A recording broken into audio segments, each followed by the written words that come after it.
Disclaimer. इस लेख व वीडियो में निहित किसी भी जानकारी सामग्री गणना की सटीकता या विश्वसनीयता की गारंटी नहीं है। विभिन्न माध्यमों, ज्योतिषियों, पंचांग प्रवचनों, मान्यताओं, धर्म ग्रंथों से संग्रहित कर ये जानकारियां आप तक पहुंचाई जाती हैं। हमारा उद्देश्य महज सूचना पहुंचाना है। इसके उपयोगकर्ता इसे महज सूचना समझकर ही लें। इसके अतिरिक्त इसके किसी भी उपयोग की जिम्मेदारी स्वयं उपयोगकर्ता की ही रहेगी। धन्यवाद। पंचांगुली कल्प सिद्ध करने पर दिखने लगता है। भविष्य, भूत वर्तमान का ज्ञान देने वाली कई प्रकार की साधना है, जिसमें कर्ण पिशाचिनी, कर्ण मातंगी, जुम्मा मेहतरानी, वारताली आदि साधनाएं हैं और इनकी विधियां भी लगभग समान ही है। मंत्र अलग अलग होते हैं, परंतु विधि सबकी एक समान है। लकीर का फकीर बनकर ज्ञान और साधना में सफलता मिल भी जाए तो निरर्थक होती है।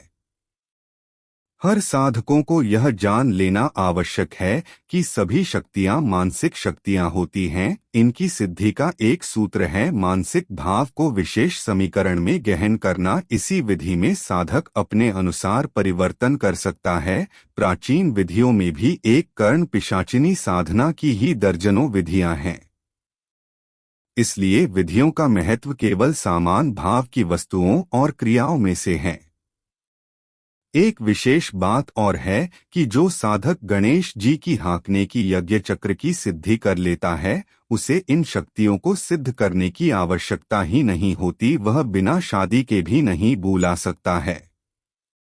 परंतु कुछ साधनाएं सात्विक में ही होती हैं, जैसे विद्यारागी, पंचांगुली साधना आदि। यहाँ पर हम केवल पंचांगुली साधना के ही विषय में कुछ प्रकाश डालेंगे। भविष्य ज्ञान के लिए यह एक सात्विक साधना है, परंतु इसके बाद मार्गी रूप भी हैं। यहाँ पर यह बताना आवश्यक है कि भविष्य की ज्ञान के हेतु कर्ण पिशाचिनी साधना एवं साधनाओं के उद्देश्य ही समान है, परंतु शक्तियाँ समान नहीं हैं। पंचांगुली देवी की साधना किसी भी शुभ तिथि से प्रारंभ करनी चाहिए। वैसे हस्त, मार्गशीर्ष एवं फाल्गुन नक्षत्र निर्देशित है। इनकी मंत्र का सुबह, दोपहर, अर्धरात्रि में निर्भय होकर जाप करें एवं पंचांगुली देवी को बुगाटी प्रदान करें। ऐसा करने से पंचांगुली देवी प्रसन्न होकर साधक को भूत, भविष्य, वर्तमान बताने की सिद्धि प्रदान करती है और साधक किसी के भी चेहरे को देखकर भूत भविष्य बताने में संपूर्णता हासिल कर लेता है। मंत्र का जाप प्रतिदिन एक माला रोज करनी चाहिए। वह 108 दिन में लगभग सफलता मिलती है।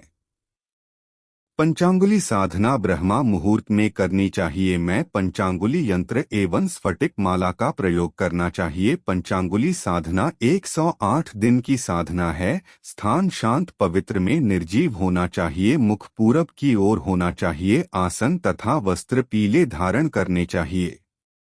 इनके यंत्र को पहले प्राण प्रतिष्ठा कर लेना चाहिए। माला की संस्कार भी करनी चाहिए। साधक को साधना काल में पवित्र व सात्विक रहना चाहिए। पूजा स्थल में और यंत्र के ऊपर स्वास्तिक का चिन्ह बनाना चाहिए और उसके उपरांत गणपति पूजन करना चाहिए। पंचांगुली देवी को एक पान का पत्ता, कपूर, बताशा, 2 लौंग पंचांगुली देवी को समर्पित करनी चाहिए।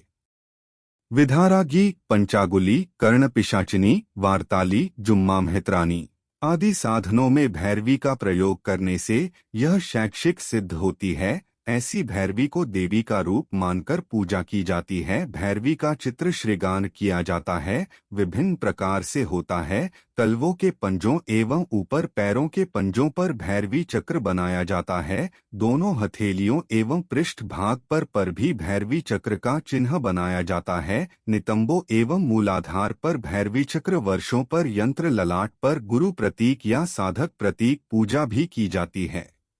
साधना रात्रि में एकांत निर्जन में की जाती है। भैरवी को उसकी शक्ति का प्रतीक मानकर उसी पर ध्यान केंद्रित किया जाता है, परंतु कामभाव वर्जित होता है। पंचांगुली कल्प साधना से व्यक्ति किसी के भी भूत व भविष्य को साफ देख सकता है। इस साधना से नियम व विधिपूर्वक करने पर किसी भी व्यक्ति के त्रिकालदर्शी होने का दावा किया जाता है। भविष्य जानने की इच्छा हर किसी शख्स की होती है। इसके लिए ज्योतिष व हस्तरेखा शास्त्र सहित कई विद्याएं व साधनाएं बताई जाती है, जिससे व्यक्ति किसी के भी भूत व भविष्य को साफ देख सकता है। ऐसी ही एक साधना पंचांगुली कल्प साधना है, जिसे नियम व विधिपूर्वक करने पर किसी भी व्यक्ति के त्रिकालदर्शी होने का दावा किया जाता है। आज हम आपको उसी साधना की विधि के बारे में बताने जा रहे हैं। मंत्र ध्यान। ओम पंचांगुली महादेवी श्री सीमंधर शासने अधिष्ठात्री करस्यासौ शक्ति श्री त्रिदशेषितुः। मंत्र। ओम नमो पंचांगुली परशरी पश्चरी माताएं।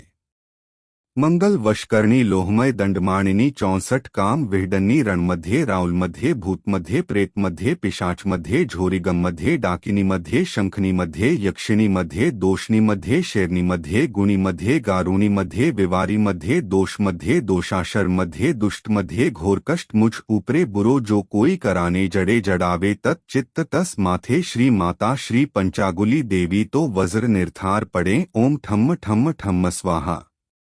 पंचांगुली यंत्र साधना की विधि। एक बाजोट पर पंचांगुली देवी का चित्र या यंत्र तांबे की प्लेट में स्थापित कर उस पर कुमकुम से स्वास्तिक का चिन्ह अंकित करना होता है।